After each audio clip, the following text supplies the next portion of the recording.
Accounting officer, can you now introduce your team? Thank you, Chair.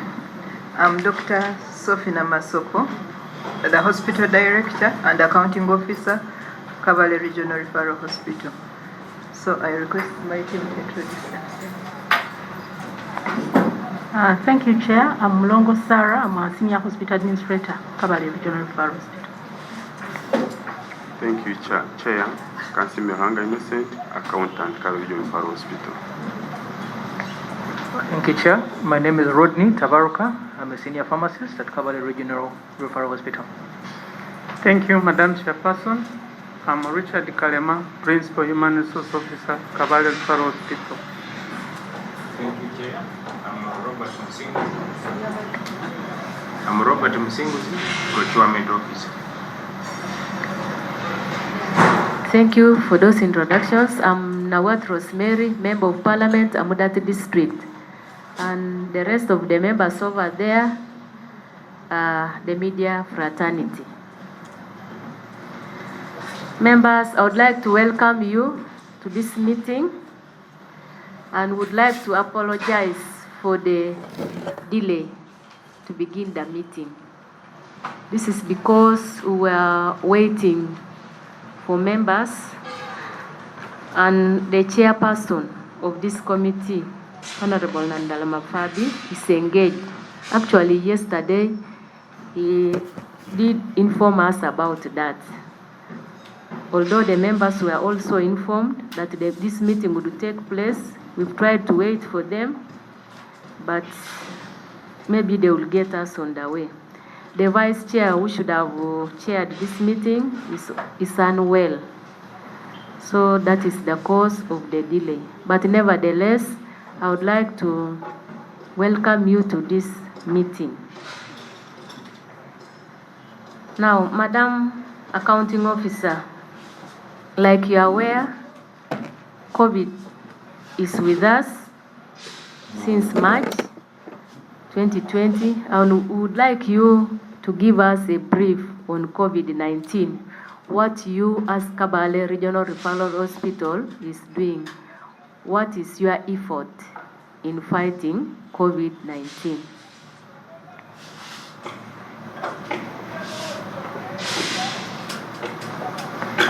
Okay, thank you very much, Chair. So maybe I will just first give a brief a situation of currently what is on ground with the COVID-19 in Kabale Regional Referral Hospital. So at the moment, our total admissions, right from our first patient we had, is 52. But on the ward currently, we have 4 patients, 2 male adults and 2 female adults, one of whom is a Tanzanian. But also today, we've had 2 Kenyans repatriated back to their country. The total number of discharges we've had 45, and we've not had any death at the hospital so far due to COVID. The hospital also had a community case recently who was admitted, though currently he's discharged. We are following up about 156 contacts. The initial samples were taken and they were all negative, save for one person who turned out positive. But nonetheless, we took off the second round of samples, and today we are expecting their results to come.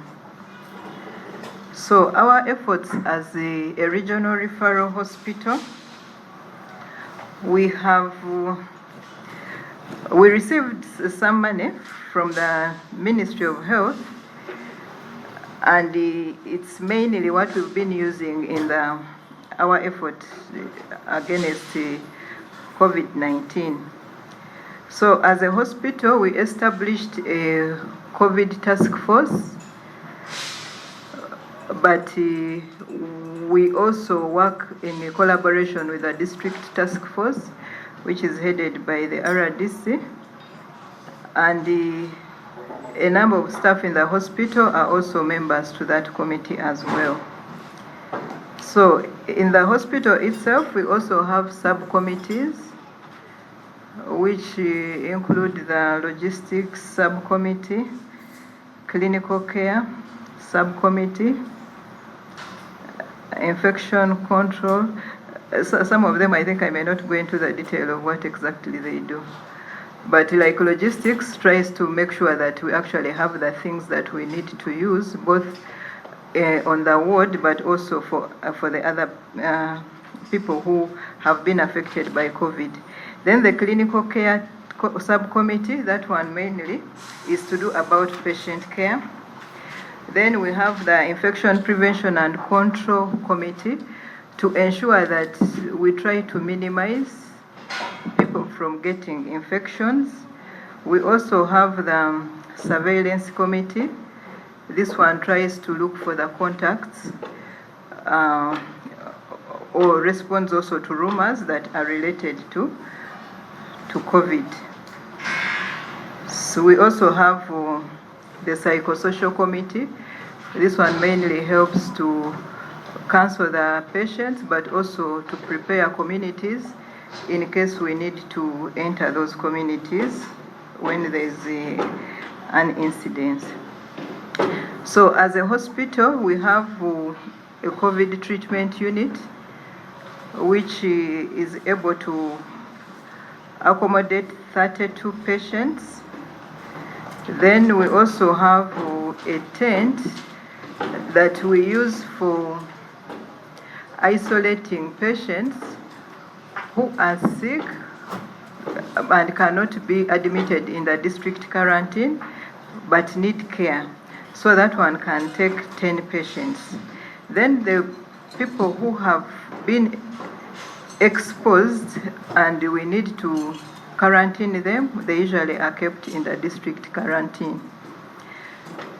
So the other bit that we've also been able to do with the support from the university, Kabale University, we were able to remodel our adolescent clinic.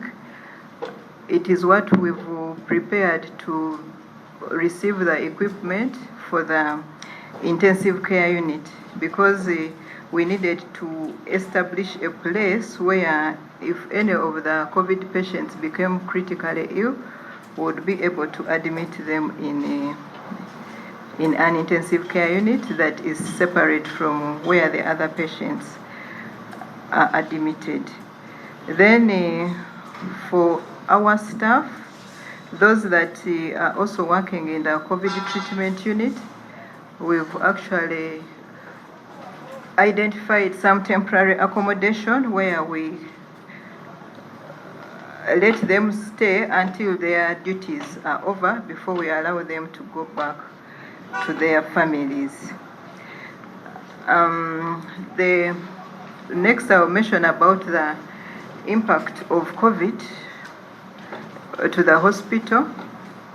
Of course, much as I've mentioned what we've been able to do, it has also had a number of effects on the institution. I'll begin with the service delivery. So with this one, both the COVID and the lockdown have in a way affected service delivery, in that we've observed a reduction in our admissions to the hospital, plus also attendance at the outpatient clinic, both the outpatient clinic and the specialized clinics. And the proportion is also about by 25%. However, I would want to mention that at least the deliveries have not reduced. The mothers who come to deliver, the numbers, we've maintained those numbers. The other effect we've had, what we are using currently as our COVID treatment unit is actually our mental health unit. So in a way, it has negatively affected on the services of the mental health patients because we've now put them in a smaller place, yet as you are aware, COVID also comes with the mental psychosocial issues, so the numbers of admissions ordinarily also go high. Then in terms of equipment, much as I said, we've remodeled our adolescent clinic into the intensive care unit. We are yet to receive the equipment which we've been promised by the Ministry of Health. Of course, still under service delivery, maybe on the positive side, we've been able to train the health workers on COVID-19. We've also been able to train them on infection prevention practices. They've also been trained in critical care. We've also been able to receive training in occupational safety and health at the workplace. We've also been able to conduct training in the community and some of the facilities within our region. As mentioned earlier, the university helped us to renovate also the ICU. We've also been able to conduct support supervision still within the region, especially the areas where we've been receiving patients. Most of our patients have been coming from the border points of Bunagana and Chanika. And of course also the staff having the experience in handling epidemics. The effect on our health workers, there's been both the mental and psychosocial effect because from the start there's been that fear because most of the cases we've been seeing on international television have been the most severe cases with a lot of deaths. So there was that psychosocial fear among the health workers, but we've been trying to encourage them and also with the training to reduce on the fear and give them the confidence to handle the cases. We've also faced cases of stigma by the community, especially when it was made worse when we had the community case. Of course, like I mentioned earlier also, we quarantine some of the health workers that work within the COVID treatment unit. This also, in a way, may affect the rest of the people that remain behind in the family, much as it's in the best interest of protecting them from getting infections, but it also becomes an extra cost to the hospital. Like I said, when we had a positive community case, some of the patients and health workers had been exposed. This also caused anxiety within both the hospital and the community.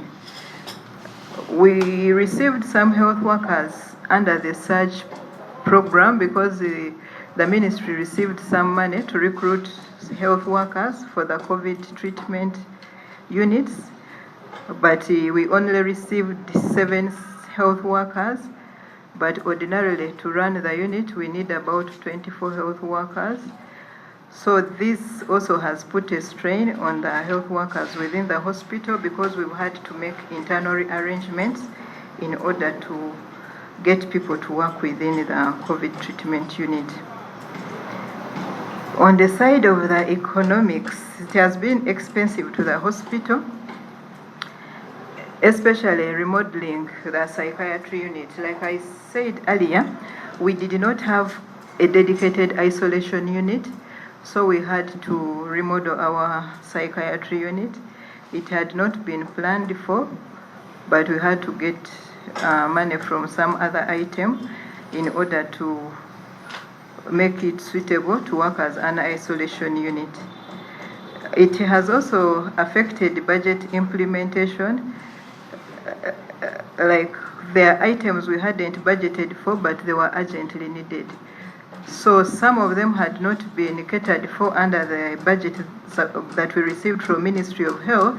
So we had to make sure that some of the things that were needed urgently are provided. So a number of things that require funds up to date: fuel for resettling patients, because some of these patients, when they test positive, going back to their communities, one, the communities need to be prepared to receive them, but also some of them, especially like truck drivers, when they come, there is need for them to be taken back to the borders so that they are crossed over to their countries. Then during the lockdown, of course, we had issues with the transporting the health workers, because we do not accommodate all health workers. We only accommodate about 20%. So the other health workers stay out of hospital. So borders had been stopped. The only way we had to manage was to pick and drop the health workers.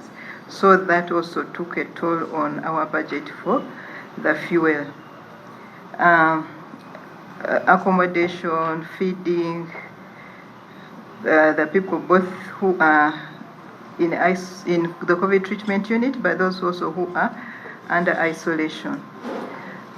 According to the guidelines, anyone who is deemed a suspect, before the results come out, we are also supposed to bury them as if it's a confirmed case under supervision. So some of that has also not been catered for previously.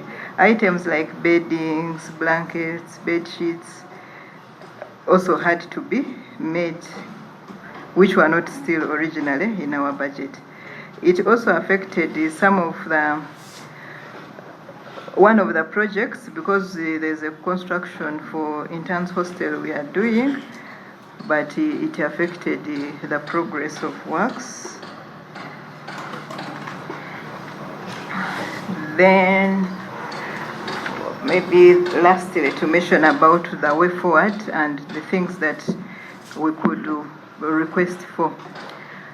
For us to ably manage the COVID pandemic, of course, it would be good that we actually do the prevention. And the prevention goes with the training, both the health workers, but also the community. But in addition, providing the PPEs. The other one is to improve on the testing, because it would be good if each of the regional referrals possibly would be able to do the tests, because at times the turnaround time is long, and the more a patient delays in the COVID treatment unit, or the more you delay to make a decision, it actually goes with extra cost. Then the response that is within now the institution, still need for the PPEs in the COVID treatment unit, medicines, because some of the medicines that the critically ill patients use are actually not on our usual procurement plan, and most of them are expensive. And in this case, you wouldn't want to ask the patient who is too sick to also buy medicine for himself. So, of course, plus installing the equipment in the ICU, as earlier mentioned. Then for the future, designing a well-purposed isolation unit, because where we are currently is only but temporary. To request also for more funds, especially to cater for the feeding of both patients and the health workers that are attending to these patients, allowances to cater for training, but also to cater for accommodation. Like in the case where some of the health workers got exposed, we actually did not have a proper place to keep them. We just had to use the part of our private wing to accommodate the staff. But if we had provision for that, that would also have helped us. In addition, like I said, we received some 7 staff, but we still request for more staff as well. Thank you very much. Thank you, Madam Accounting Officer, for that brief. Now there are some issues I would like to seek clarification. You did tell us that you received the funds from Ministry of Health, but you didn't tell us the amount. How much was it? We shall be interested. You can just be capturing it somewhere, then you respond to them at once. So how much did you receive from the Ministry of Health?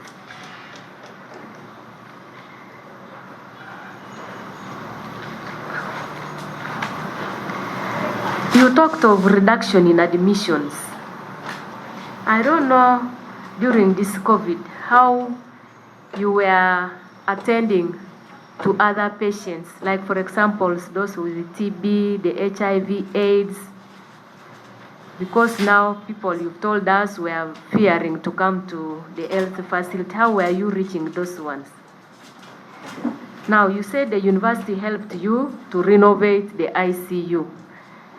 The other time, Kabale Hospital was talking about its own challenges, but here now, they are coming to help you renovate the ICU unit. Are you pulling the resources together with them?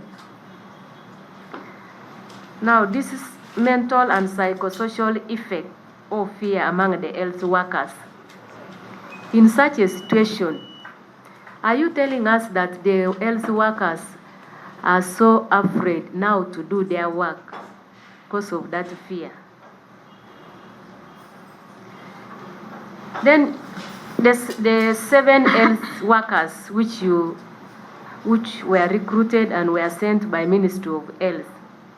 Now, I would like to find out whether this falls under your recruitment plan or it is a special arrangement by the ministry because of COVID-19. Is it a kind of contract for these people, or they have given them to you as part of what you have in your plan?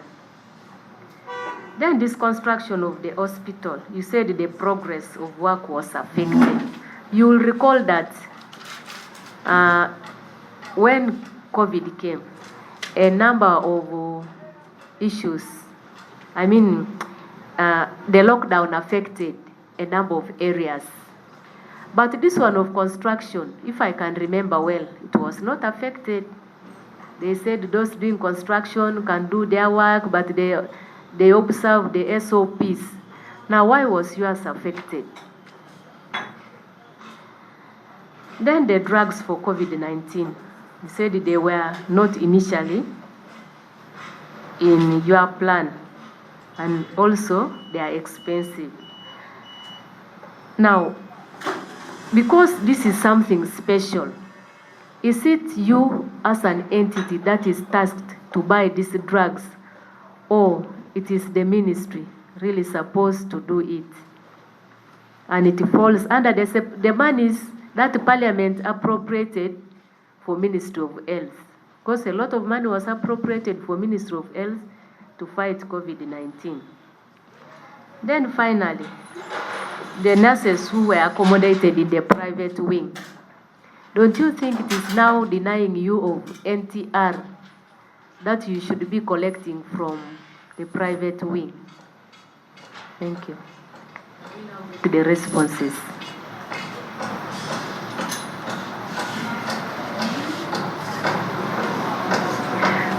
Okay, thank you very much, Chair.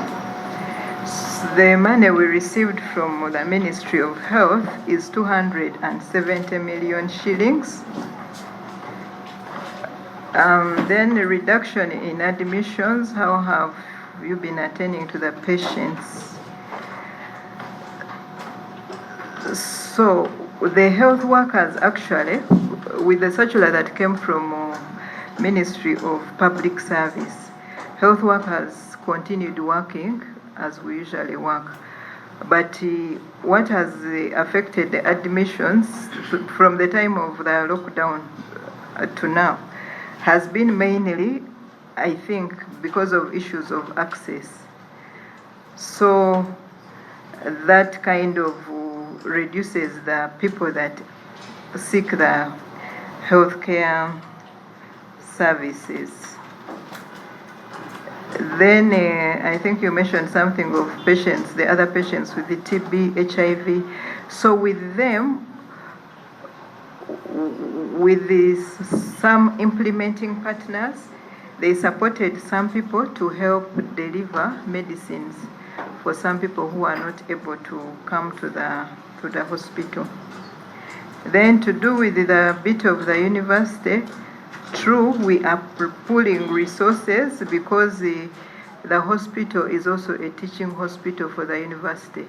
So what we have actually also benefits them. So in this case, it was like complementing one another. Then mental or psychosocial issues. Yes, naturally, that is a reaction that is expected. But as an institution, what we've been able to do is to ensure that all staff are actually trained and then given the facts. But also, those that need psychosocial support are supported, and also provision of PPEs so that they are able to work with confidence. Then just a moment, Madam Accounting Officer. Yes. So you are telling us, despite this COVID, you are monitoring issues of absenteeism from the workers? Yes, please. As a hospital, we have a biometric attendance system, so the staff just clock in. So we've been able to continue monitoring that. So are the 7 health workers under our recruitment plan? They are not in the recruitment plan. They are part of the staff that were recruited under the COVID, but it is only, the ones we received have only a 6-month contract. So it is dependent on the ministry receiving more money.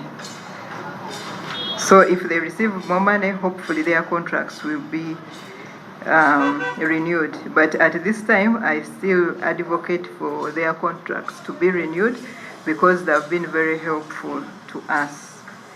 Then about construction, true, the president did not stop the construction, but there are many other things that go with it. So there were challenges that were faced. That's why those delays were observed.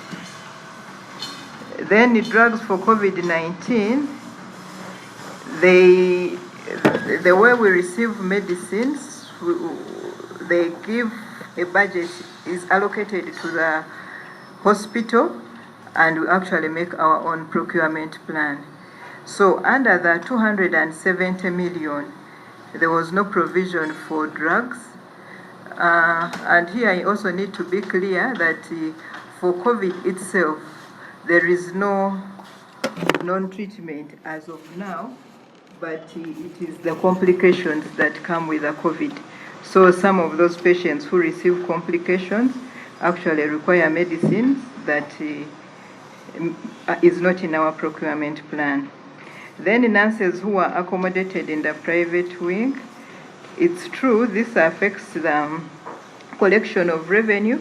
That's why if we have money that we can use to get alternative accommodation, that would help us to continue operating our private wing without any disruption.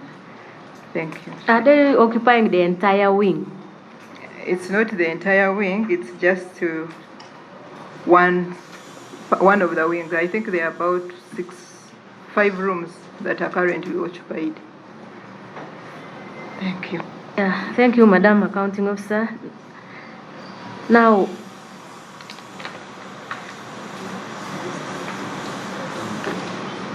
Madam Accounting Officer, we're interested in your staffing. And the other time we realized that you were understaffed. And we want you to give us more information on understaffing. We would like you to provide this committee with a schedule of recruited staff, and maybe the gaps that you still have, even after filling some positions.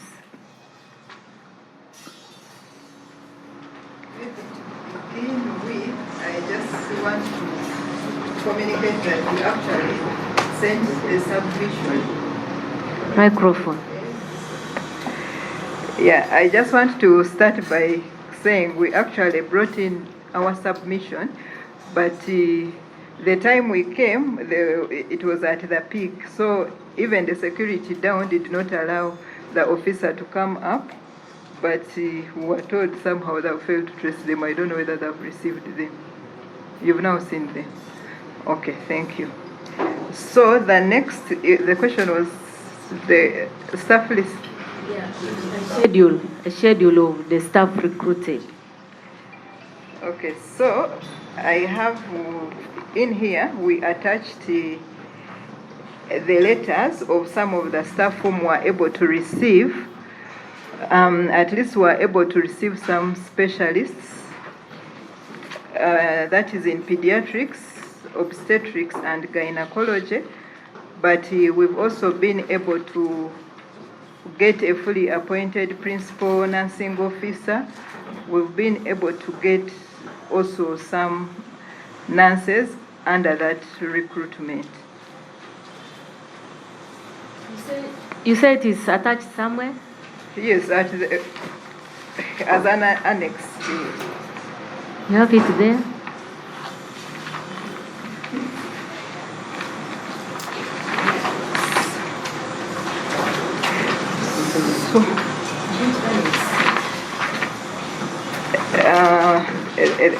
Some of them are independent appointments. So just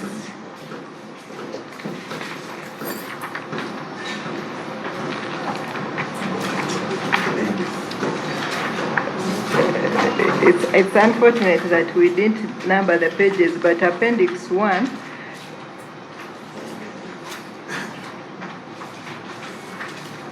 is an appointment for an obstetrician. Initially, we received him as a contract staff, but later on, he was appointed fully by the Health Service Commission as one of our staff. Somewhere here, like this.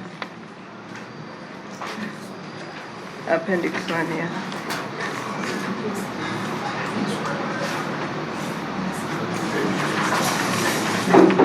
Then there's Dr. Msinge, the pediatrician. Then we got another. Madam, we have seen it here. But also, there's a list here of newly appointed staff at CABSO. What is this? Yes, that one came. They are lecturers. In fact, they are lecturers, senior lecturer, lecturer. Yes, that one was in response to, there was something still underperformance of the non-tax revenue. So, like I mentioned earlier, we actually work together with the staff of the university to also see the patients within the hospital. Is CABSO a branch of Kabale University? It's the medical school. Okay.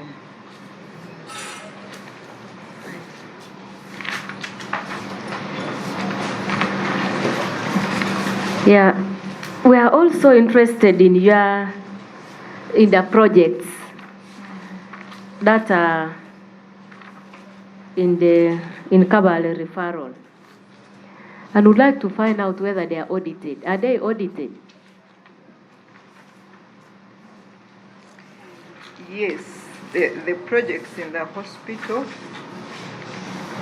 are audited. Currently, the major project that we are undertaking is actually the construction of the interns hostel.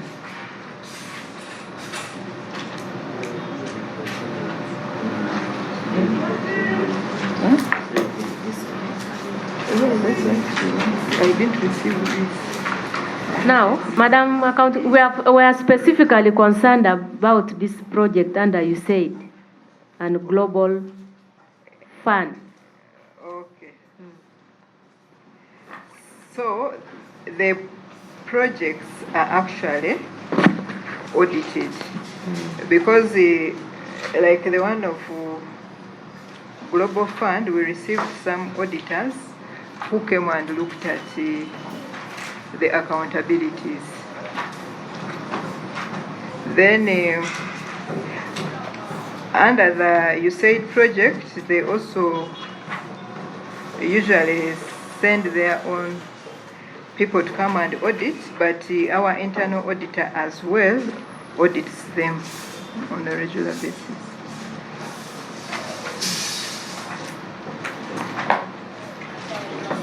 Yeah. Now, what is the level of implementation of these projects? Are they complete? Are they partially? At what levels are they? The ones under USAID and Global Fund? Yes. So the projects under USAID, it has been it was a 5-year grant, but we've been sub-grantees. So I should say it is fully implemented because they are closing out on 30th of September. This year? Yes. And the support they have been giving us has been mainly around the HIV clinic and then TB services. So under the HIV clinic, they've also been supporting the human resource in the clinic.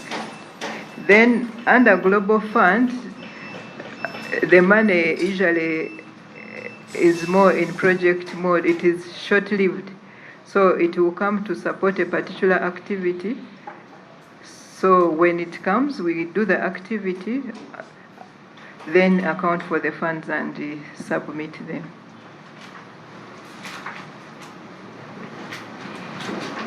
This again, do this handle some constructions, the Global Fund? I didn't get that one well. Now, Global Fund also supports us mainly in TB, malaria. I think those are the major things we've been receiving money under the Global Fund. Don't you think now on TB, the two projects are duplicating? Because you said it is a clinic looking at HIV and TB. Now Global Fund again is supporting also TB in addition to malaria. And they duplicating.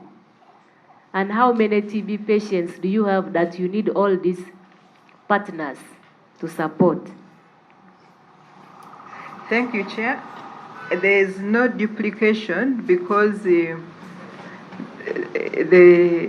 USAID project supports mainly patients who have the TB that is not responding to the first-line medicine of TB. Usually they call it multi-drug resistant TB. Then the Global Fund supports the other patients with the susceptible TB, the one which responds to the first-line TB medications. So there's no duplication in the roles.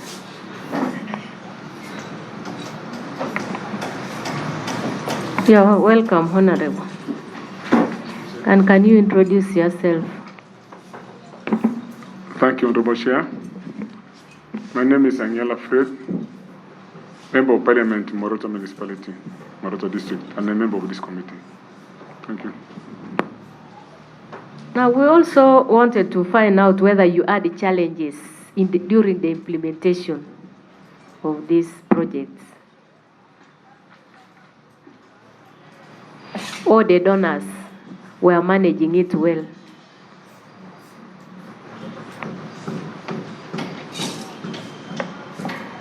Thank you.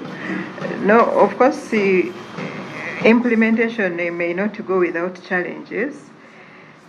There have been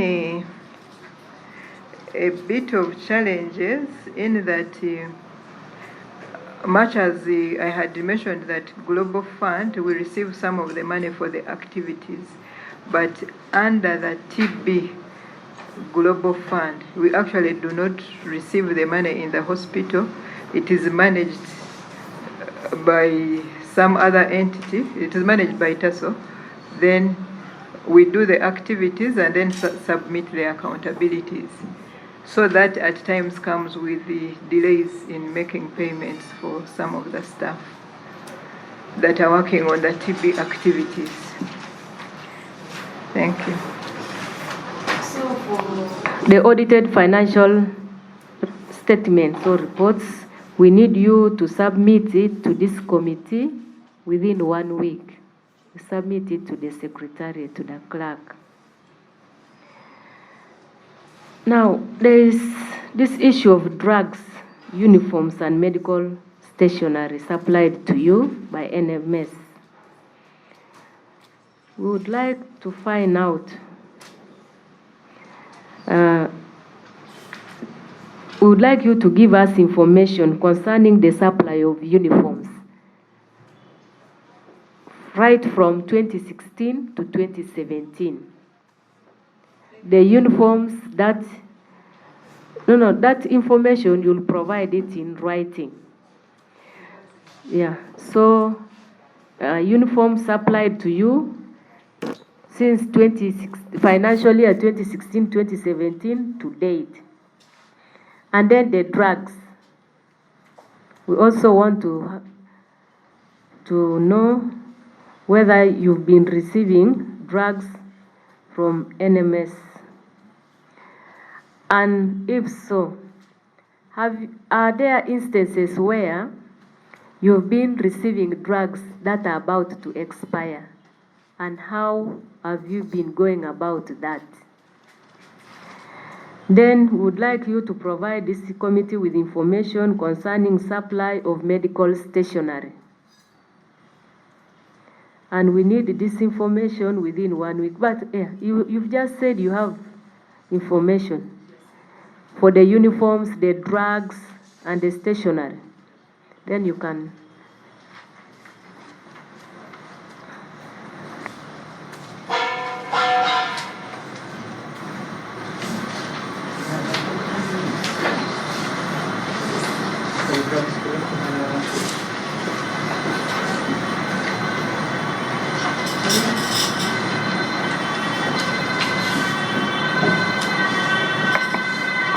And then we also want to find out the cost. Okay, the cost is also indicated. Yeah, I don't know whether you have indicated for the uniforms also. Is it indicated there? The cost.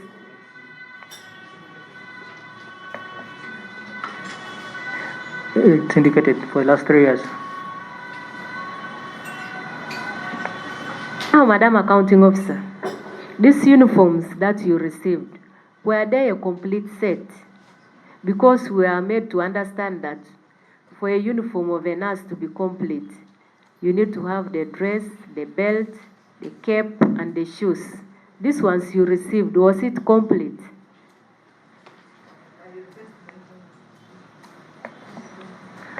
Thank you, Chair. Unfortunately, the uniforms were not complete. For example, if you can see, there are hundreds of nurses' uniforms, but then in that December consignment, we only got 5 belts. It's 5 belts for how many nurses? For all those nurses. You see, how many uniforms are there? There are so many. Here, 326. Thank you. And they came with only 5 belts. Now, what are the other nurses using? The nurses had to procure locally. For the shoes, unfortunately, we didn't even know that the shoes were supposed to be part of the uniforms. We did not see that. What does NMS tell you When they only provide 5 belts for 326 nurses, what do they tell you?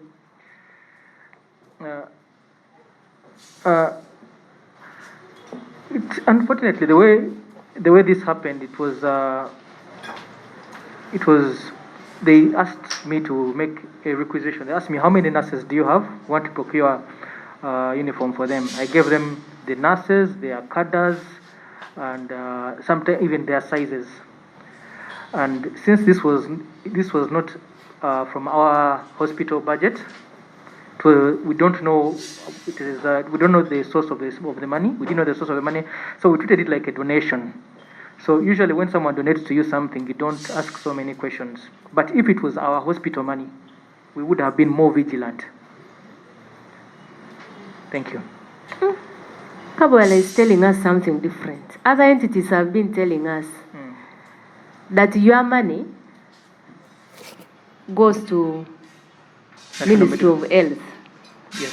But now why do you say that it is not money from the hospital? It's not the hospital money. Madam Chair, our hospital line is called the CRL, the credit line, vote 116.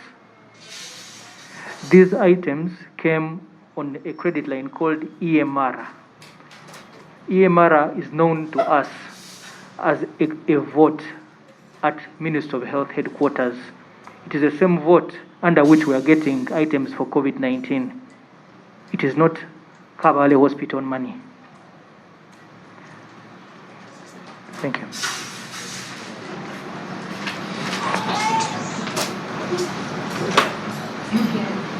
But for us as a committee, we are interested in those monies to know how they are being utilized because it is taxpayers' money.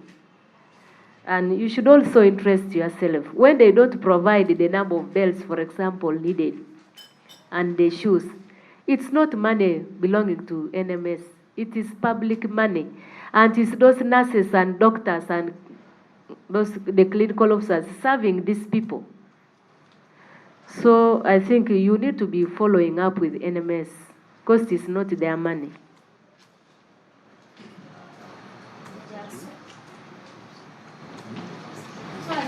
Information that we want you to provide within 1 week is that one for the projects, and then the staff, I think. Yeah, and the staff.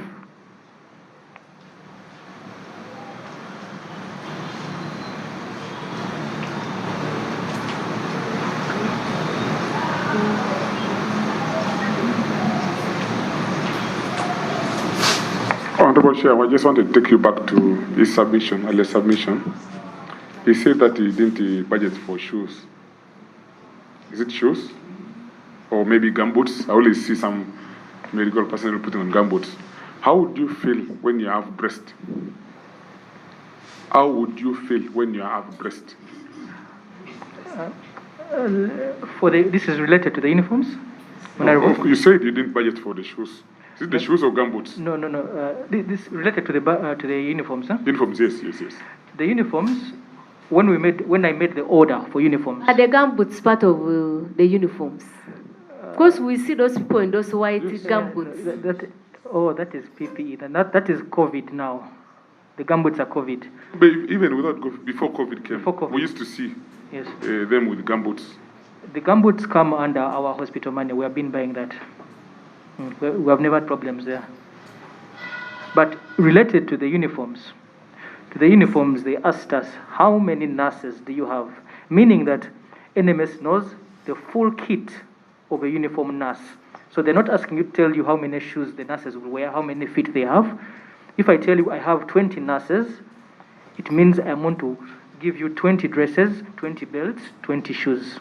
But unfortunately, in this case, they only gave me 300 dresses, 5 belts, and 0 shoes. So you didn't ask for shoes? They did not ask. We did not make an order for shoes. For the items. The order was how many people are in this room, so that we can give you a package. Okay. Thank you. Do you give specifications for the sizes for these people, the shoes, the dresses?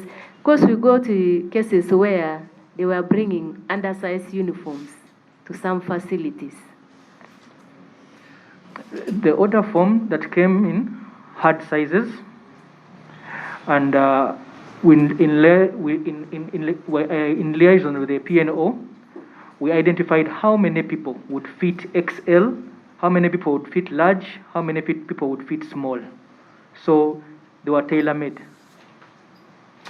Unfortunately, the delivery came in those sizes as we had requested. The only issue with the delivery was the incompleteness of the sets. Thank you.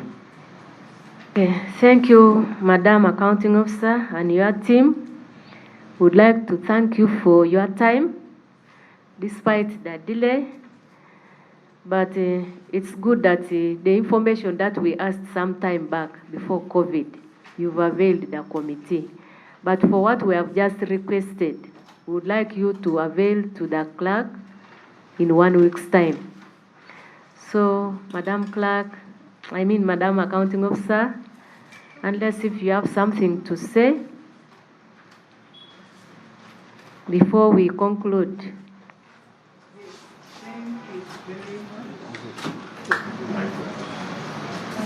Sorry. Thank you very much, Chairperson. Before I conclude, I just want to seek clarification still to do with the project accounts, because much as I said, they've been coming to audit our accounts, but when I was asking him, he says they've not left a report behind. Maybe I can ask him to mention something about that. Thank you, Chair. Now, on Global Fund, we've been receiving money for different activities, but the auditors we normally have are from the Office of Auditor General. We avail those files and accountability and the bank statements for that money, and they normally give a consolidated report for that financial year. What about the auditors that the accounting officer talked about? Actually, you said right, we've been receiving those auditors from them. At least for them, we can get a report. But the Global Fund, we've been getting the auditors from the Office of Auditor General. We avail everything, they audit, and they produce a report as a consolidated one. Thank you.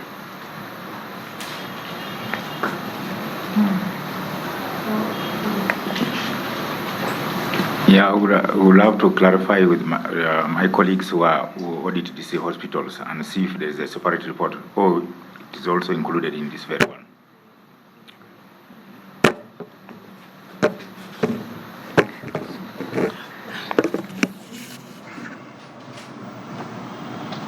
To coordinate with the Ministry of Health on some of these issues, and as far as the auditing. No, actually,